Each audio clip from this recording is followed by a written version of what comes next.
Okay, in this lesson, we're really going to focus in on the Emancipation Proclamation and what that really did as far as changing the war. All right? So here we go. Now, you may remember that when we first started talking about the Civil War, that I said that Lincoln's primary goal was to preserve the Union. It was not about freeing the slaves. In fact, Lincoln had said that, he was not going to ban slavery in the South or in places where it already existed. He just didn't want slavery to expand. So if you look at this quote that's on the screen here, Abraham Lincoln has said that, if I could save the Union without freeing any slave, I would do it. And if I could save it by freeing all the slaves, I would do it. And if I could do it by freeing some and leaving others alone, I would also do that. So this is August of 1862. This should tell you that Lincoln's primary goal at the beginning of this war is to preserve the Union, not freeing the slaves. Now, that doesn't mean that he doesn't like slavery, because he doesn't, but he feels that he can't legally do anything about slavery where it already exists. Remember, slavery is not banned by the Constitution. It is not. So technically, it is still legal in the United States. Lincoln just wants to make sure that slavery doesn't expand before he took office. And once the Civil War began, he wants to make sure that he preserves the Union. But that's all going to change. Lincoln has to be very careful. He's hearing a lot of the abolitionists, whispering in his ear, hey, you need to free the slaves, you need to end slavery, blah, blah, blah. But you remember, there are 4 states, the border states, Missouri, Kentucky, Maryland, Delaware, that are slave states that have not left the Union. So he has to be very careful what he does here. If he freed all the slaves, then probably those 4 border states are going to join the South. And again, that means Maryland would join the South, and the nation's capital would be completely surrounded by Confederate states. So Lincoln has to be very, very careful on how he handles this delicate situation. Now, as the war progresses, it's by the middle of 1862, Lincoln begins to see a way that he can possibly free the slaves without damaging the nation. Lincoln's a lawyer, and he thinks, maybe I could use the Confederates' own words against him. Now, as you guys know, and we've talked about a lot, the South sees slaves not as citizens, but as property. That's my property. Even the Supreme Court, under the Dred Scott case, had said so much. Okay? So Lincoln goes, well, hold it then. If they're their property, if the slaves are property, and they have left the Union, and we're at war with them, what happens when what happens when an army attacks another army? You can seize their property. If we were to go to war with a country and we found 500 of our enemy's tanks, wouldn't we take them? Well, of course we would. So Lincoln uses the South's own words against him. And he says, okay, fine. When we go to battle, we're going to seize your property. And this property is going to be called contraband. Now, so Lincoln decides to free enslaved African Americans living in the Confederacy. Now, that means that the slaves that are in Maryland, Delaware, Kentucky, and Missouri are not part of the Confederacy. So Lincoln is not going to free them. So he's only going to free those slaves that are in the Confederacy, but not states that remain loyal. Okay, so that way, Missouri, Kentucky, Maryland, Delaware, the border states aren't upset and they don't leave the Union. By the way, land that already is under Union control, for instance, New Orleans has a large slave population. He's not going to free them either at that time. But now, any other, beginning on January 1st, 1863, that's when this Emancipation Proclamation goes into effect. It actually is issued, by the way, right after the Battle of Antietam on September 22nd. Goes into effect January 1st, 1863. Now, any land now that the Union does not have control of, those slaves are free. So why did Lincoln issue it? Well, first of all, he says it's going to weaken the Confederates' ability to carry on the war. Remember, the slaves are the ones that are producing the food. Slaves are the ones that are doing some menial tasks and some hard labor, building roads, working in mines, things like that. Lincoln says, if we take their slaves or we free their slaves, they're going to have less ability to grow food and to carry on this war. He also kind of hopes to introduce the idea of emancipation slowly to the nation, right? Hoping that eventually the government will introduce an amendment to the Constitution, basically ending slavery. So this is kind of a, introduce it slowly, get the nation used to freed slaves, all right?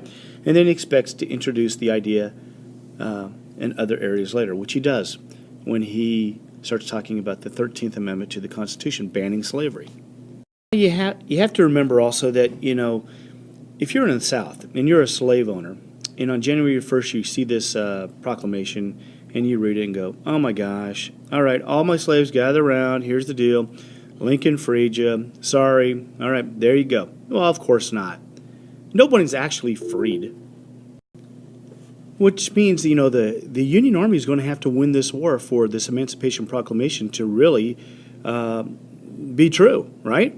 And remember, that's why Lincoln doesn't issue the Emancipation Proclamation until he has a victory. In the East, General Lee has been handing it to McClellan and the Army of the Army of the Potomac. So Lincoln can't issue the Emancipation Proclamation.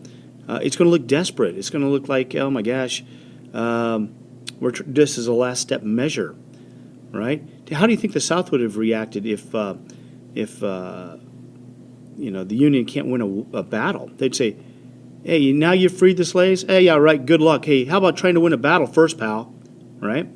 So Lincoln has to wait for a victory. Even though Antietam is more of a draw than anything, at least the Union Army hasn't been defeated, and that's what Lincoln is waiting for.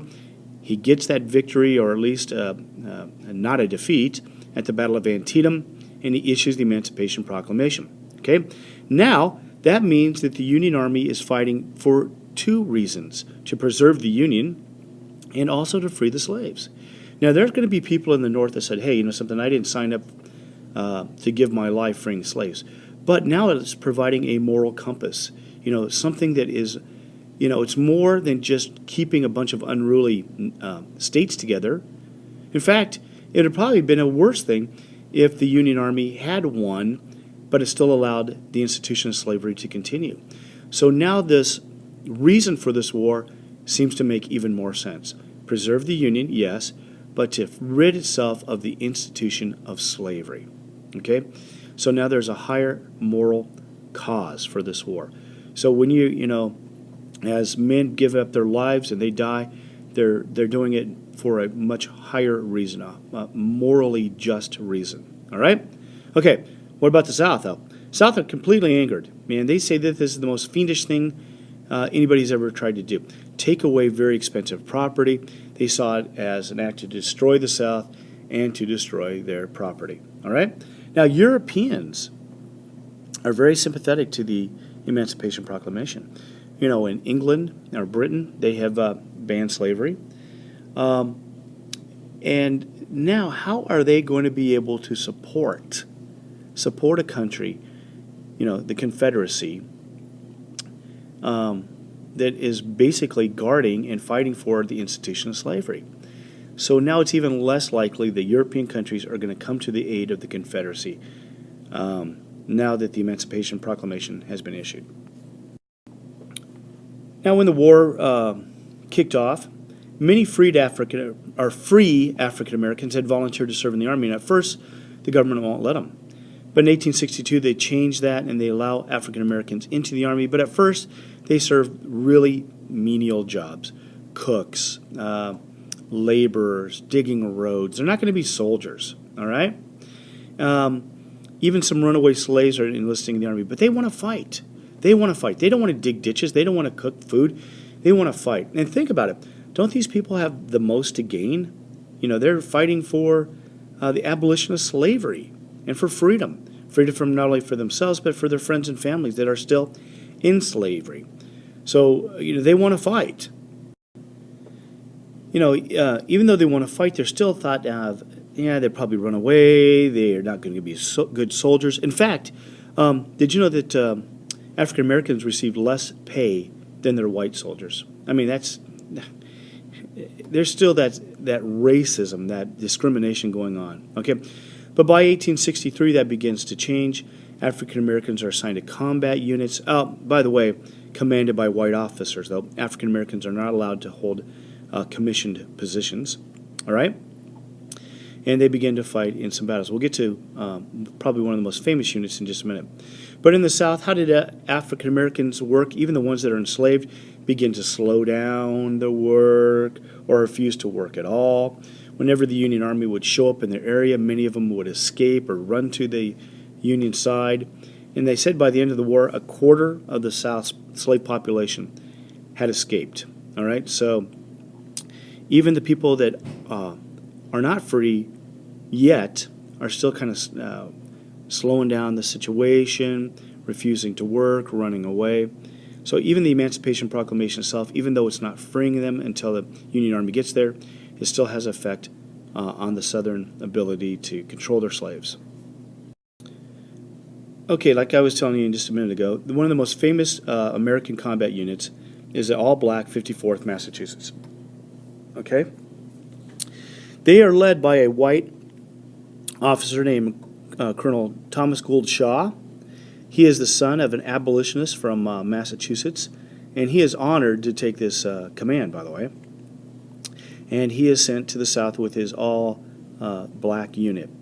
And finally, they are able to go into battle. And they lead the attack. They volunteer to lead the attack against Fort Wagner, which is near Charleston, South Carolina.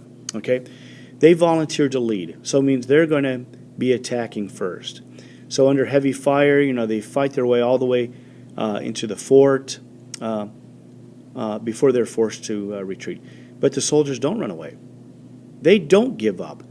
They fight bravely, and they inspire many other units, and in fact gain the respect of their white comrades. And because of their bravery, even though that they are defeated. By the way, Fort Wagner never falls. It doesn't fall to any Union forces during the actual war.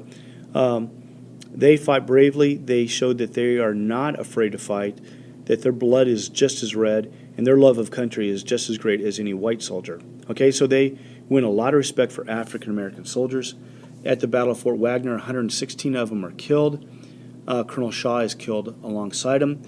The Confederates have, oh my gosh, they hate white officers leading black troops. Oh my God. So they normally, if a Union officer is killed, they show him a little bit of respect. They might even return the body, but they don't with Colonel Shaw. They throw him in a pit along with the rest of his dead soldiers. And his father said, I cannot think of a more proper place for him to be buried. Okay, so the South absolutely despises white soldiers leading troops. In fact, white officers who are captured leading black troops will be executed. And they know that too.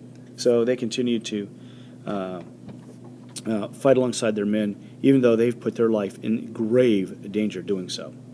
A few more interesting things here. By the way, here's an actual picture of Colonel Robert Gould Shaw. This was made into a movie called Glory, a great movie, by the way, Glory.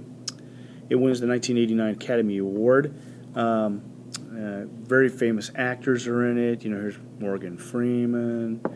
What's his name? I can't think of him. But anyways, but there's more than, because of the 54th Massachusetts, the bravery they showed and the ability to fight, more than 180,000 black soldiers volunteer. They volunteer for the North, which means they even have more soldiers than the South. They already had a huge population to begin with, but now they're adding on 180 to 200,000 more troops to fight against the South. All right?